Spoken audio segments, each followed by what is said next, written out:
أعوذ من الشيطان الرجيم بسم الله الرحمن الرحيم رب اشرح لي صدري ويسر لي أمري واحلل عقدة من لساني يفقهوا قولي رب اشرح لي صدري.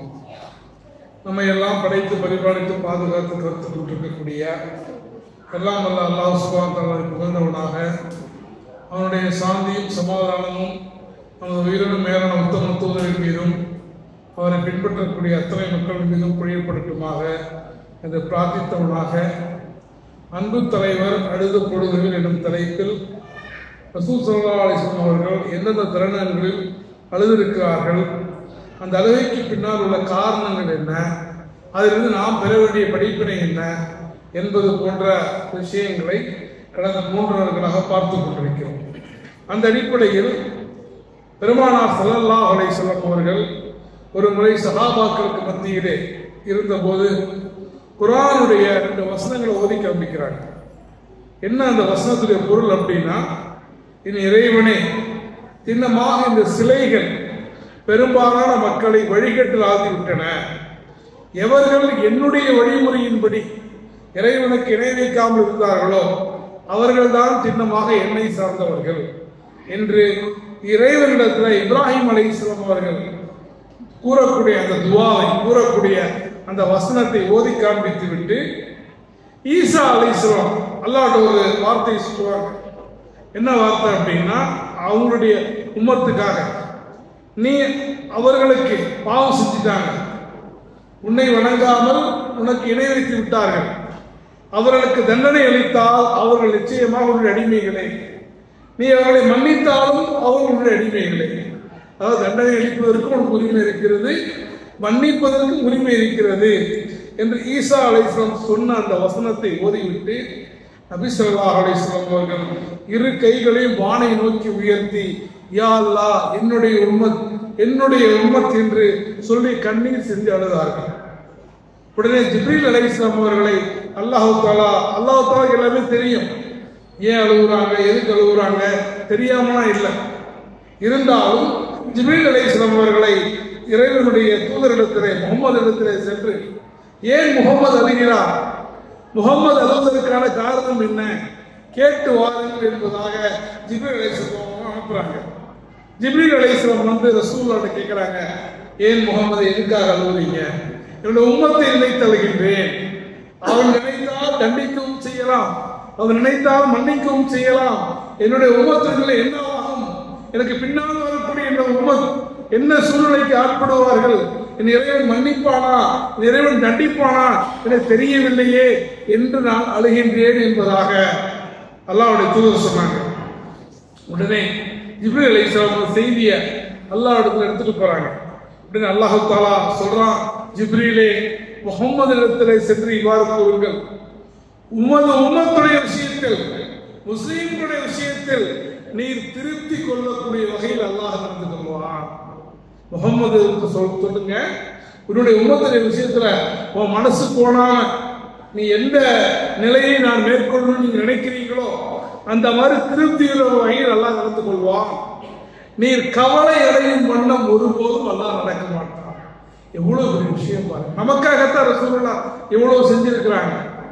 அந்த நேரத்தில் அந்த காலகட்டத்தில் வாழ்ந்த மக்களை பற்றி மட்டுமல்ல, வறுமை நாள் வரைக்கும் வரக்கூடிய முஸ்லிம்கள் என்ன நிலைக்கு ஆளாவாங்களோ அப்படின்னு அல்லாஹ்வுடைய தூதர் கேட்ட துஆ, அல்லாஹ்வுடைய தூதர் விட்ட கண்ணீர், அல்லாஹ் எந்த அளவுக்கு எடுத்துட்டா போறீங்க, நீங்க மனம் கவலைப்படுற மாதிரி உங்களுடைய உம்மத்துக்கு எந்த சோதனையும் வராது. இந்த ஒரு விஷயத்துக்காகத்தான் நான், இந்த ஒரு விஷயத்துக்காக கூட நான் பெருமானார் ஸல்லல்லாஹு அலைஹி வஸல்லம் எத்தனை சவால்கள் சொன்னாலும் நிச்சயமாக அது போதாது. அப்ப ரசூல் ஸல்லல்லாஹு அலைஹி வஸல்லம் அவர்கள் தன்னுடைய உம்மத்தின் மீது எந்த அளவுக்கு அனுபவித்திருக்கிறார்கள் என்பதை நம்மால் உணர்ந்து கொள்ள முடியுது. இதற்கு முன்னால் இப்ப கூட இமாம் ஓதி கேட்டார், ஆது சமூகத்தை பற்றி, என்ன மற்ற சமூகத்தை பற்றி, உலகத்துல மிக வல்லமை வாய்ந்த சமூகங்களை அல்லாஹ் அழிச்சான், அதுபோல என்னுடைய உம்மத்தை அழித்து விடக் கூடாது என்ற பயம் பரியின் காரணத்தினால் என்னுடைய உம்மத்தை தண்டனையில் ஆழ்த்தி விடாதே, என்னுடைய உம்மத்துக்கு பாதுகாப்பு தருவாயாக என்று அல்லாஹ்வுடைய தூதர் அழுதிருக்கிறார்கள். அதனால்தான் ரசூல் ஸல்லல்லாஹு அலைஹி வஸல்லம் பற்றி அல்லாஹ் தஆலா திருமறையிலே சொல்லும் போது சொல்றான், உங்களிலிருந்தே ஒரு தூதர் உங்களிடத்தில் வந்திருக்கிறார். நீங்கள் துன்பத்திற்குள்ளாவது அவருக்கு கடினமாக இருக்கிறது. உங்களுடைய வெற்றியில் பேராவல் கொண்டவராகும், உங்களுடைய துக்கத்தில் கவலை கொண்டவராகும், உங்கள் மீது கருணை கொண்டவராகவும் இந்த நபி இருக்கிறார் என்பதாக மனிதர்கள் அல்ல, மனிதர்களை படைத்த அல்லாஹ் ரப்பல் ஆலமீன் சொல்லிக்கிறார். அப்ப நபி ஸல்லல்லாஹு அலைஹி வஸல்லம் அவர்கள் 63 ஆண்டுகள் இந்த உலகத்தில் வாழ்ந்தாங்க. 63 ஆண்டுகள்ல நுபுவத்துக்கு பிறகு இந்த 23 ஆண்டுகள் எதுக்காக கஷ்டப்பட்டாங்க? நமக்காகத்தான், அவங்களுக்காக இல்ல, அவங்க குடும்பத்துக்காக இல்ல, அவங்க சுற்றியுள்ளவர்களுக்காக இல்ல, உலகம் முழுக்க வரப்போகக்கூடிய முஸ்லிம்களுக்காகத்தான் கஷ்டப்பட்டாங்க.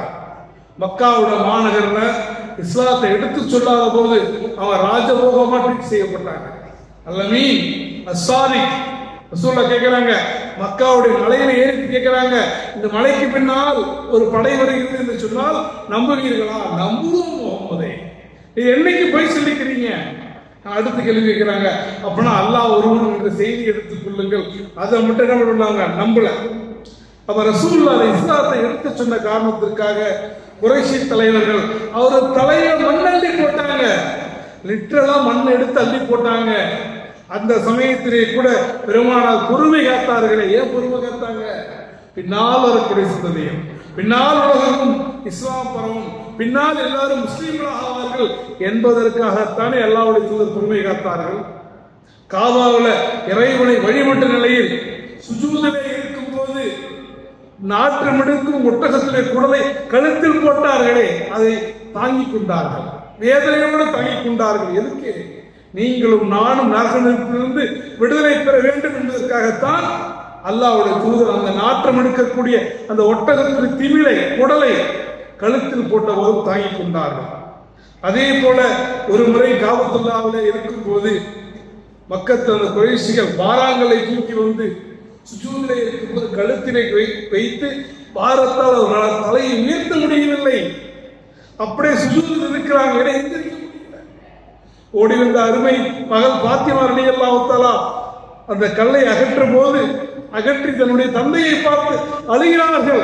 எப்படிப்பட்ட தந்தை, இந்த மக்களிடத்தில் எப்படி சின்னாவிடப்படுகிறாரே என்று அவருடைய மகள் அழுத போது சொல்றாங்க, அழாதீர்கள் அருமை மகளே, நிச்சயமாக உங்கள் தந்தைக்கு அல்லாஹ் உதவி புரிவான் என்று அனைத்தையும் சகித்துக் கொண்டார்களே. எதுக்காக சகிச்சாங்க? அவங்களுக்காக இல்ல, உங்களுக்காகவும் எனக்காகவும் தான். அவங்க நினைத்திருந்தா மக்காவுடைய உயர்ந்த பணக்கார சீமாட்டி கதீஜா ரலியல்லாஹு அன்ஹா மணந்து கொண்டு அவர்களுடைய அந்த பொருளாதாரத்தை அனுபவிக்காமல் கல்லடியின் சொல்லடியில் பற்றி காயங்களை ஏற்றுக்கொண்டு இஸ்லாத்தை மக்களிடத்தில் பரப்புவதற்கு மெயின் காரணம் என்னன்னா, பின்னால் வரக்கூடிய சந்ததிகள் நேர் வழியை பெற வேண்டும் என்ற ஒரே ஒரு காரணத்திற்காக. ரசூலுல்லாஹ்வுடைய இந்த கஷ்டப்பட்ட விஷயம் நிறைய இருக்கு. ஒரு முறை ரசூலுல்லாஹ் வந்து மக்காவில் இருக்கும்போது உப்பா இப்னு அபி முய்யித் என்று சொல்லப்படக்கூடிய அல்லாஹ்வுடைய பகைவன் பெருமானாருடைய கழுத்தில் துண்டை போட்டு இறுக்கி மூச்சு விட முடியாமல் ரசூலுல்லாஹ் மூச்சு விட முடியல. முகம் சிவந்த நபி எல்லாரும் முன்னாலும் முட்டுக்கால் கீழே விழுந்தார்கள். நம்ம யாருக்கு முன்னாடியே முட்டுக்கால் கீழே விழுந்தா எவ்வளவு அவமானமா இருக்கும். ரசூலுல்லாஹ் எல்லாரும் முன்னாலும் முட்டுக்கால் பட கீழே விழுந்தார்கள். எதிரிகள் எல்லாம் கை கொட்டி சிரித்தார்கள், கேலி பேசினார்கள், கிண்டல் செய்தார்கள். இறைவனுடைய தூதரா ஒழுங்காக நிற்க முடியவில்லை என்று கேலி செய்த போது பெருமானார் ஸல்லல்லாஹு அலைஹி வஸல்லம் அவர்கள் அத்தனையும் தாங்கிக் கொண்டார்களே. எதற்காக? நீங்களும் நானும் நரகத்துக்கு போகக்கூடாது, நீங்களும் நானும் சூழத்திற்கு செல்ல வேண்டும் என்பதற்காக. இவ்வாறு தூக்கமில்லாத இரவுகள் 23 ஆண்டு காலமாக தூக்கமில்லாத இரவுகள். அவருடைய அருமை மனைவி கதீஜா ரலியல்லாஹு அன்ஹா கேட்கிறாங்க, இறை தூதரே, ஏன் தூங்காமல் புரண்டு புரண்டு படுக்கிறீர்கள்? நம்மலாம் படுத்த உடனே தூக்கம் வரணும், படுத்தாலும் தூக்கம் வரல, ஏன் புரண்டு புரண்டு படுக்கிறீர்கள் என்று கேட்ட போது தூக்கத்தின் இரவுகள் தொலைந்து விட்டன கதீஜாவே, என்னோட உம்மத்தை நினைத்து நினைத்து அந்த கவலையில் எனக்கு தூக்கத்தினுடைய இரவுகள் தொலைந்து விட்டன என்று சொன்னார்களே. எதற்காக? இந்த உம்மத்தின் மீது கொண்ட கவலையா? அதே போல மக்காவில தான் அந்த மக்கள் இஸ்லாத்தை ஏற்றுக்கல. தாயிஃப்ல போய் சொல்லலாம் என்று சொல்லி தாயிஃப்ல சத்தியத்தை சொன்ன போது அந்த கையவர்கள் கல்லால் அடித்தார்கள். பாதங்களிலிருந்து வடிந்த ரத்தத்தோடு பாதனைகள் ஒட்டி கொண்ட போதும் கூட அந்த மலைகளுடைய மலைக்கு வந்து கேட்கிறார், முகமதே சொல்லுங்க, 2 மலைகளுக்கு மத்தியில் தான் தாயிஃப் இருக்கிறது, மலைகளை அப்படியே அந்த தாயிஃப் நகரத்தை நசுக்கி விடவான்னு கேட்கிறாங்க. அந்த கஷ்டத்திலும் ரசூலுல்லாஹ் சொல்றாங்க, நான் சபிப்பதற்காக அனுப்பப்பட்ட நபி அல்ல, நான் சபிப்பதற்காக அனுப்பப்பட்ட நபி அல்ல என்று சொன்னார்கள். இந்த சமூகத்திலிருந்து பின்னால் வரக்கூடிய தலைமுறையினர் இஸ்லாத்தை ஏற்றுக்கொள்வார்கள். கடைசியில் அந்த தாயிஃபிலிருந்து வந்த முகமது பின் காசிம் தான் இந்தியாவின் மீது முதல் படையெடுத்த ஒரு மாபெரும் மன்னர். அந்த தாயிஃபிலிருந்து தான் வந்தார். அதே உஹது போர்க்களத்தில் ரசூல் ஸல்லல்லாஹு அலைஹி வஸல்லம் எவ்வளவு கஷ்டப்பட்டாங்க. அவருடைய பல் உடைக்கப்பட்டது, படுகொலையில் தள்ளப்பட்டார்கள், முகமெங்கும் ரத்தம் அடித்துடையது. ஒரு சுடுச்சொல் கூட பெருமானாருடைய வாயிலிருந்து வெளிவரவில்லை. கேட்கிறாங்க, இந்த மக்களுக்கு நான் என்ன தப்பு செஞ்சேன், ஏன் இவ்வளவு கஷ்டப்படுத்துறாங்க? சத்தியத்தில் தானே சொன்னேன், என்னை ஏன் இப்படி துன்புறுத்துகிறார்கள் என்ற வேதனையில, கஷ்டத்துல, துன்பத்துல சொல்றாங்க. அப்ப நபித்தோழர்கள் எல்லாம் சொல்றாங்க, இறை தூதரே இவை சபியுங்கள். அப்பயே சொல்றாங்க, நான் சபிப்பதற்காக அனுப்பப்படவில்லை, நான் அருட்கொடையாக அனுப்பப்பட்டிருக்கிறேன். அல்லாஹ் குர்ஆன்ல சொல்றான், ரஹ்மத்துல் ஆலமீன், உலகத்திற்கான அருட்கொடை. அப்பயும் என்ன துவா செய்யறாங்க, இறைவா இந்த மக்கள் அறியாமல் செய்கிறார்கள், அறியாமல் எனக்கு தீங்கிழைக்கிறார்கள், அறியாமல் என்னை வசைமாடுகிறார்கள், அவர்களை நீ மன்னிப்பாயாக என்று எதிரிகளுக்காக கூட, தன்னை கஷ்டப்படுத்தியவர்களாக கூட ரசூலுல்லாஹ் துவா கேட்டது எதற்காகனா, உங்களுக்கும் எனக்காகவும் தான். ஒரு முறை உஹதுல மரணம் அடைந்த ஷஹீதுகளை ரசூலுல்லாஹ் பார்க்க போறாங்க, ஜியாரத் போறாங்க. அப்ப கட்டுப்படுத்த முடியாமல் அழுகுறாங்க. சஹாபா கேட்கிறாங்க, இறை தூதரை ஏன் அழுகிறீர்கள்? எனது சகோதரரை நினைத்து அழுகிறேன்றாங்க. அப்ப கேட்கிறாங்க, நாங்க உங்க சகோதரர்கள் இல்லையா? இல்ல, நீங்கள் என்னுடைய தோழர்கள், நீங்க என்னுடைய தோழர்கள். சகோதரர் யார் தெரியுமா? இறந்த பிறகு முஸ்லிம்களாக வரக்கூடியவர்கள், உங்களையும் என்னையும் தான் சொன்னாங்க ரசூலுல்லாஹ். அவர்கள் என்னை பார்க்காமலே என் மீது ஈமான் கொண்டவர்கள். நீங்களாவது என்ன பார்க்கிறீங்க, கண்ணுக்கு முன்னாடி பார்க்கிறீங்க, வகி வருவது உங்களுக்கு தெரியுது, அவங்களுக்கு வகி வருவது தெரியாது. என்ன நேரில் பார்க்கல, ஆனா என் மீது உயிரை விட அதிகமாக பாசம் வைத்திருப்பார்கள் என்று சொன்னார்களே. எதற்காகனா, இந்த நம்ம அந்த மாதிரி இருக்கணுங்கிற அந்த ஒரு ஆசைகளை, இந்த மாதிரி ஒன்றல்ல இரண்டல்ல ஆயிரக்கணக்கான நிகழ்வுகளை சொல்ல முடியும். அல்லாஹ்வுடைய தூதர் இந்த உம்மத்தின் மீது எந்த அளவுக்கு பாசம் வைத்தார்கள், இந்த உம்மத்துக்காக எந்த அளவுக்கு கதையினார்கள், உம்மத்தின் மீது கொண்ட அந்த அன்பினுடைய உச்சகட்டம் தான் ரசூலுல்லாஹ்வுடைய அழுகையும். கடைசி சக்கராத்த நேரத்திலே கூட உம்மத்தை குறித்து கவலைப்பட்ட ஒரே தலைவர் ரசூல் ஸல்லல்லாஹு அலைஹி வஸல்லம் தான். இப்ப நமக்குள்ள கேள்வி என்னன்னா, இவ்வளவு நம்ம மீது பாசம் வச்சாங்களா ரசூலுல்லாஹ், நமக்காக இவ்வளவு துவா செஞ்சாங்களா, நமக்காக இவ்வளவு கண்ணீர் விட்டாங்களா, நாம என்ன செய்யணும்? அந்த ரசூலுல்லாஹ்வுக்காக நாம் என்ன செய்ய போறோம்? ரசூலுல்லாஹ்வுடைய புகழை பாடிக்கொண்டு விடிந்த பிறகு ஃபஜ்ர் தொழுவது கூட தொழாம தூங்குவது அல்ல ரசூலுல்லாஹ்வுக்கு செய்யக்கூடிய மரியாதை. ஐவேளை தொழுகைக்கு பள்ளிவாசல் பக்கமே வராம, வருடத்தில் 1 மாதம் மட்டும் அல்லாஹ்வுடைய அருள் வருகிறது என்று நினைத்துக் கொண்டு மற்ற மாதங்கள் தொழ தேவையில்லை என்று வருவதற்கும், இல்லை ஜும்மாவை மட்டும் தொழுவதும் நிச்சயமாக ரசூலுல்லாஹ்வின் மீது பாசம் அல்ல.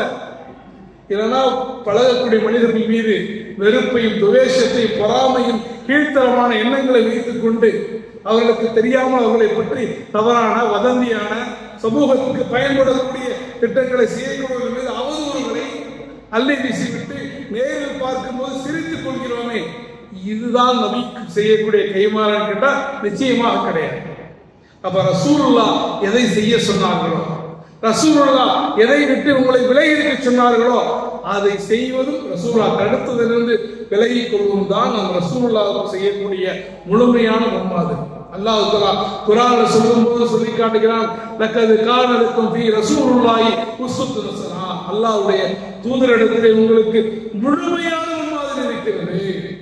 அப்ப எனக்கு கொடுக்கல் வாங்க, என்னுடைய சொந்த பிரச்சனை, குடும்ப பிரச்சனை, அரசியல், சமூகம், ஆன்மீகம் எதுவாக இருந்தாலும் நமக்கு ஒரு தலைவர் இருக்கிறார். அந்த தலைவர் தான் நமக்கான ரோல்மாடல். அந்த தலைவரை தான் நாம் பின்பற்ற வேண்டியது இருக்குமே தவிர இந்த உலகத்தில் இருக்கக்கூடிய எந்த தலைவரையும் அல்ல. இப்படி நம்ம ரசூலுல்லாஹ்வை ஒவ்வொரு சொல்லிலும் செயலிலும் நாம் பின்பற்றினோம் அப்படின்னா மறுமையில அந்த ரசூலுல்லாஹ் நமக்காக பரிந்துரைப்பார்கள். அப்ப ரசூலுல்லாஹ் நம்ம பார்ப்போம் இன்ஷா அல்லாஹ். அல்லாஹ் நமக்கு அந்த வாய்ப்பை கொடுப்பான்.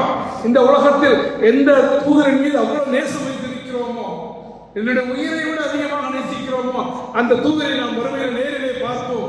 நேரிலே பார்க்கும் போது உங்களுக்காக நான் இதை செய்தேன் என்று சொல்வதற்கு நாம் என்ன வச்சிருக்கிறோம்? சும்மா உங்களை புகழ் பாடணும், அது பத்தாது. அப்ப ரசூலுல்லாஹ்விடத்தில் சொல்வதற்காக ரசூலுல்லாஹ்வை இம்மி அளவு மாறாமல் நாம் பின்பற்ற வேண்டும். அல்லாஹ் தஆலா குர்ஆனை சொல்லி காட்டுகிறான், இறை தூதருடைய கட்டளைக்கு யார் மாறு செய்கிறார்களோ அவர்கள் அஞ்சிக் கொள்ளட்டும். இறைவனுடைய தூதருடைய கட்டளைக்கு மாறு செய்பவர்கள் அவர்கள் அஞ்சிக் கொள்ளட்டும், அவர்கள் மீது துன்புறுத்தும் வேதனை வந்துவிடும் என்பதாக அல்லாஹ் தஆலா எச்சரித்து காட்டுகின்றான். எனவே அந்த நம்முடைய அருமை தலைவர் ரசூல் ஸல்லல்லாஹு அலைஹி வஸல்லம் அவர்களுக்கு உம்மத்துக்காகத்தான் அத்தனை கஷ்டங்கள் பட்டார்கள். அதற்காக நாம் செய்யக்கூடிய குறைந்தபட்ச கைமாறு அவர்களை நம்முடைய வாழ்க்கையில முடிந்த வரைக்கும் எந்த அளவுக்கு சாத்தியக்கூறு இருக்கிறதோ அந்த அளவுக்கு முடிந்த வரைக்கும் அவர்களை முழுமையாக பின்பற்றி வாழக்கூடிய நல்ல முஸ்லிம்களாக வாழ்வோமாக. நம்முடைய கண்ணீர்களும் அவர்கள் காட்டிய அடிப்படையில இஸ்லாம் அனுமதித்த விஷயங்களுக்காக கண்ணீர் விடக்கூடிய மக்களாக அல்லாஹ் தஆலா உங்களை என்னை மாற்றுவானாக என்று கூறியவனாக இன்றைய உரையை நிறைவு செய்கிறேன். வாஹிர் ரஹ்மான் ரப்பில் ஆலமீன். அஸ்ஸலாமு அலைக்கும் வரஹ்மத்துல்லாஹி வபரகாத்துஹு.